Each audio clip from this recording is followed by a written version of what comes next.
Hi, my friends. Today I want to present you a new story. Enjoy watching it. I used to believe that if you stirred enough sweetness into something, it would mask the bitterness underneath. Maybe that's why I spent 12 years frosting cupcakes for other people's celebrations while my own marriage slowly curdled. It was a foggy Thursday morning when I first realized something was deeply wrong. Edward had spilled strawberry jam on his school uniform, and I was scrubbing it with a lemon wedge while shouting upstairs for Stephen to grab the car keys. He never answered. Instead, I found him hunched over his laptop at the kitchen table, eyes glued to a cryptocurrency forum, his untouched coffee steaming beside him. "Stephen, we're going to be late. Can you drive Edward today?" I asked, already slipping on my heels. He didn't even look up. "I'm lying about altcoins. This guy made 50 grand in 2 days." "Edward has a spelling bee, remember?" I said sharply. "I said I'm busy, Susan." His voice, flat and irritable, sliced through my patience like a wire through a cake. I drove Edward myself. On the way back, I stopped by the culinary store we co-owned, a cozy little place nestled between a flower shop and an antique bookstore.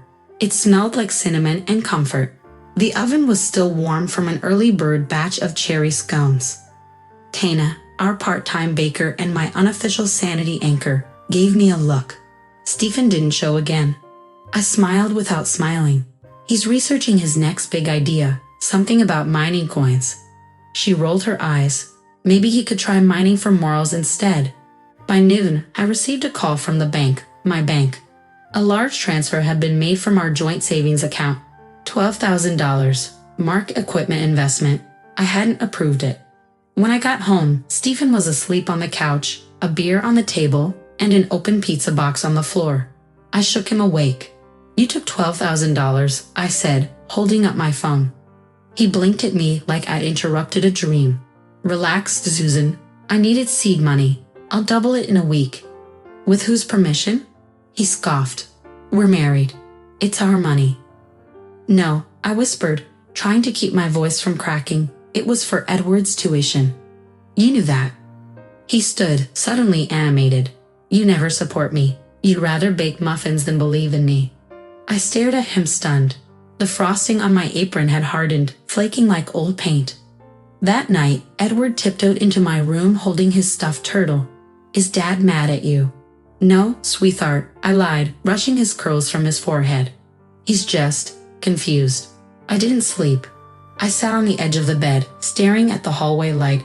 Outside, the wind rattled the shutters. Something was cracking, not just between me and Stephen, but deep within the foundation of the life I thought we'd built.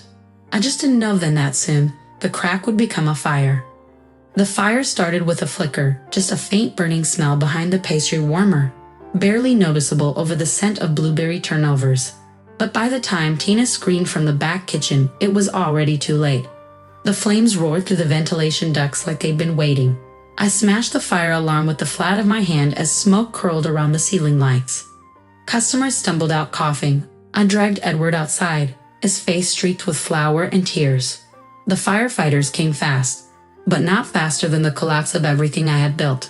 By nightfall, our culinary store was a blackened shell. "I told you to call an electrician," I said hoarsely, standing with Stephen across the police tape. The light socket was sparking for weeks.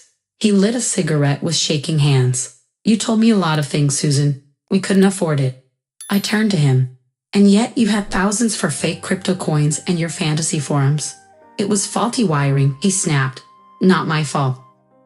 Tina approached, eyes red, holding a melted whisk like a funeral keepsake. "Insurance said the breaker box was recently tampered with." Stephen stiffened. The next day, I went to the bank to pull our latest statements. The teller's face tightened. "Are you aware of a recent loan withdrawal under your name, Mrs. Howbridge? Approved 2 weeks ago." My mouth went dry. I didn't apply for a loan. She flipped the screen toward me. There it was, $38,500.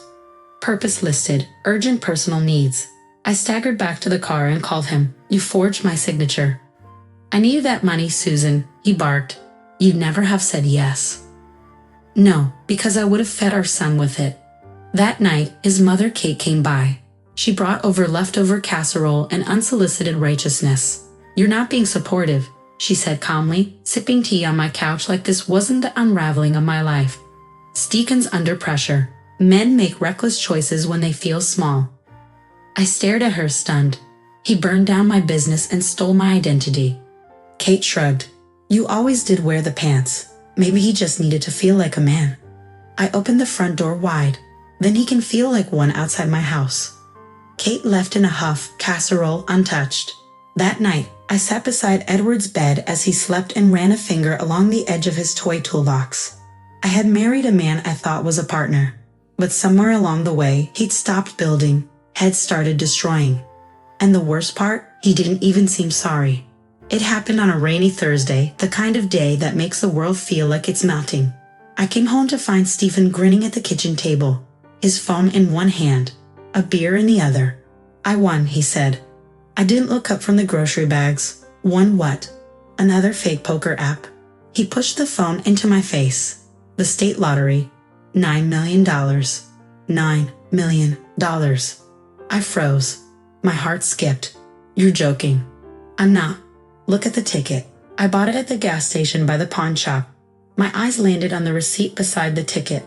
Paid by Visa. S. Halbridge. My card. The blood drained from my face. You used my card. He shrugged.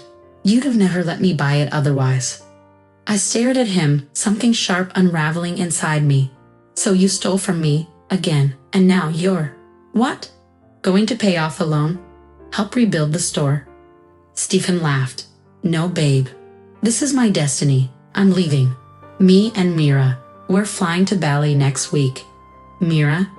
He held up a photo. A tanned, bikini-clad 20-something posing with a coconut. Met her online. She gets me. I couldn't speak. Then his mother, Kate, waltzed in like it was a tea party. You've been holding him back for years, she declared smugly. Let the man breathe. I stared at the two of them. A fire had taken my store. But this was a slow, calculated theft of my sanity. I hope you packed light, I said quietly, because you'll be traveling with a lawsuit. His smile faltered. What are you talking about? That ticket was bought on my card. Legally, that makes it ours. For once, Stefan didn't have a comeback. But I wasn't done yet. The courthouse smelled like paper and panic. I clutched Edward's drawing in my purse. A crayon phoenix he'd made, red wings spread wide. It's you, Mom, he'd said. You always come back. Stefan hadn't shown. Not until the bailiff burst in breathless. Ma'am, he whispered.